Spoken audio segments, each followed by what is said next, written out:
Hey,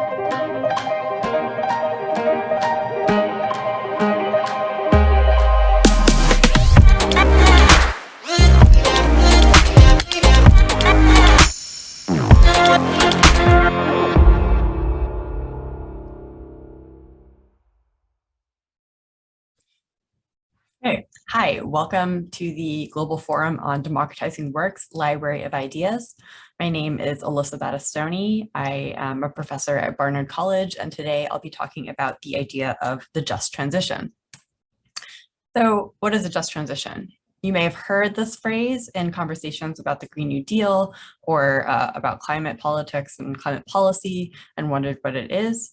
It's an idea with a longer history. So the idea of the just transition was developed by the labor environmental justice movements beginning in the 1980s. And the basic idea is that we can recognize that some industries are socially and environmentally harmful. They have effects that we might want to stop, and we might want to either regulate or restrict or even wind those industries down altogether to address those effects. But doing that might have also negative effects for workers. So it puts some workers' livelihoods at risk, and also the livelihoods of communities that depend on the income from those jobs. So, we might see a sort of a seeming conflict between the interests of society at large or some public interest and the interests of some group of workers and communities.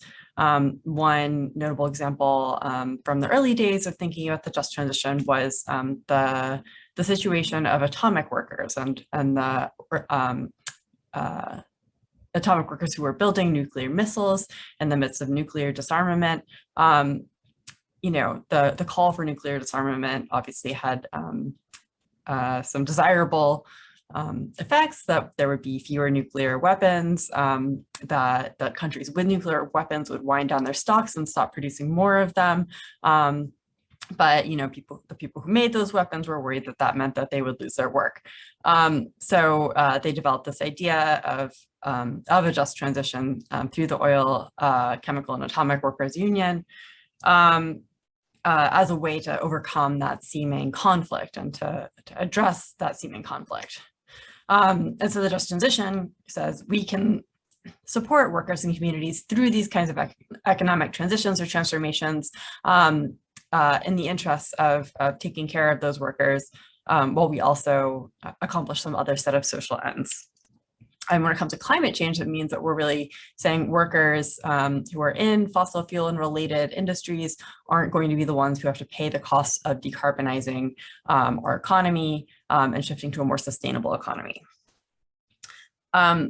So I think the just transition is really useful in relation to thinking about democratizing work, because it recognizes that workplaces as they currently exist are usually not very democratic, and neither is the economy at large. So workers often don't have very much control over the environmental conditions in which they work.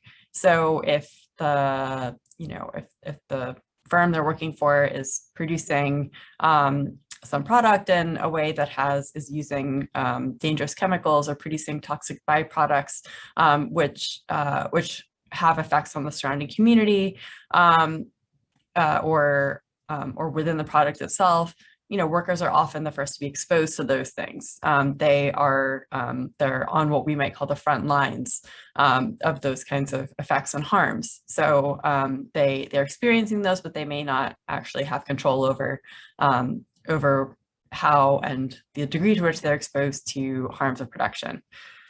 They also don't usually have much control over the kinds of products their firms are making in the first place. So if you are working at an oil rig, you're not the one who's deciding whether or not you should be expanding drilling or doing more exploratory drilling somewhere to expand production. So they're not deciding how their firms are investing resources, and they shouldn't have to bear the costs of those decisions or the costs of sort of failing to make the decision to act responsibly with respect to the climate. So it started off, as I've been suggesting, the idea of the just transition started off focused on labor and workers, but it's really broadened over time. And today, I think it describes more generally the need to treat equity and justice as really central to the question of economic transformation, of the transition towards a more sustainable economy, and in particular, the need to move away from a fossil fuel-based economy and to decarbonize. And so that means, we're not only talking about changing energy sources when we talk about decarbonizing. It's not just about swapping solar panels for oil and gas or coal-powered electricity. It also means that we need to think about many of the social questions that are built into our energy systems and other kinds of economic systems. So when I think about how the harms and benefits of different kinds of energy are distributed, who owns and controls those energy sources, who has access to jobs in emerging industries and who's going to lose work in older industries, and many other questions that come up and that are central to really thinking about how we're remaking, everything from how we what kinds of work we do to how we get to work to where we're living, all of which are bound up presently in a system based on fossil fuel use.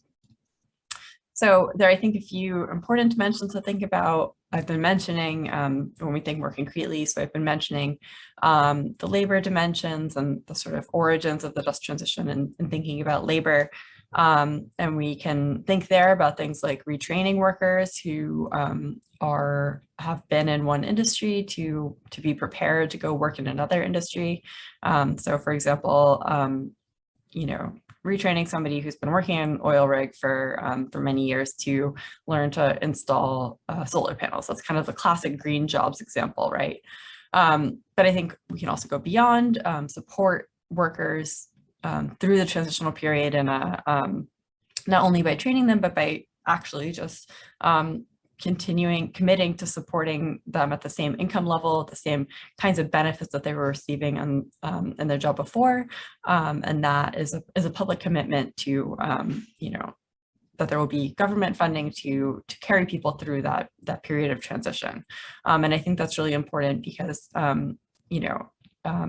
if you just have retraining, you're not guaranteeing that those folks will get a job afterwards, and that they'll be able to maintain the same, maintain their mortgage payments or continue seeing their doctor. And that's going to be a real issue. So those are, I think, some more robust elements of labor support. And then the final one is to support organizing rights in green sectors. There's often a history of unionization in extractive industry. For example, coal miners have a very strong union legacy here in the US. Solar installation, less so. So supporting organizing rights can make sure that those green jobs are also good jobs. Then there are community dimensions that are both around looking at how to address past environmental harms and remediate communities and landscapes that have suffered from toxic dumping or pollution for many years. That's also thinking about, in some places, geographical transitions if people need to move because of increased threats from increased storms or from sea level rise, or these things that we know are happening because of climate change, to rebuild or relocate in the face of climate disasters.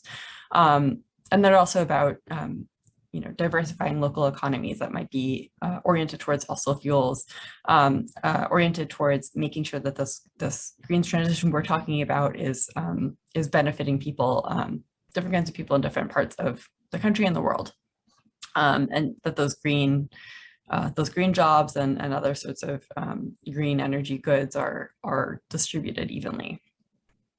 And then more generally, there's a social dimension about thinking around, if we need to transition not just jobs, but also our transit systems, our housing systems, all of these kinds of things. How do we make sure everyone has access to those? And I think that decommodifying zero carbon goods is a really important piece of that, to making sure that we are all transitioning together, and not just saying, well, if you can afford to buy an electric vehicle, you can join, that's part of the green transition. And if you can't, you're out of luck. I do think that just transition is a crucial piece of the future of work, because it really is crucial to democratizing work, while also decarbonizing the economy. It is really sort of how we can bring those two goals together, at least a piece of how we bring those two goals together, and a long developing idea for how to do that.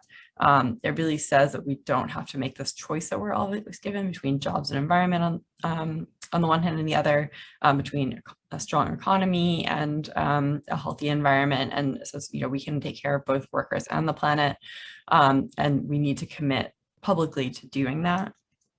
And that, I think, is really necessary if we're going to win the support of labor unions, and many communities who depend on some of these harmful industries to take climate action, because this is a major, we're proposing a really major transformation. Decarbonization is one of the biggest political projects we've ever undertaken, and it's going to be disruptive. And the only way we can, I think, get people on board for that is to guarantee, that we're not going to leave people behind in that transition. So throwing up a few more resources on the just transition here. You can check them out, but I hope you'll also join us at the Global Forum on Democratizing Work. And we can talk more about the just transition, the project of democratizing work, and decarbonizing the economy there. Thanks so much.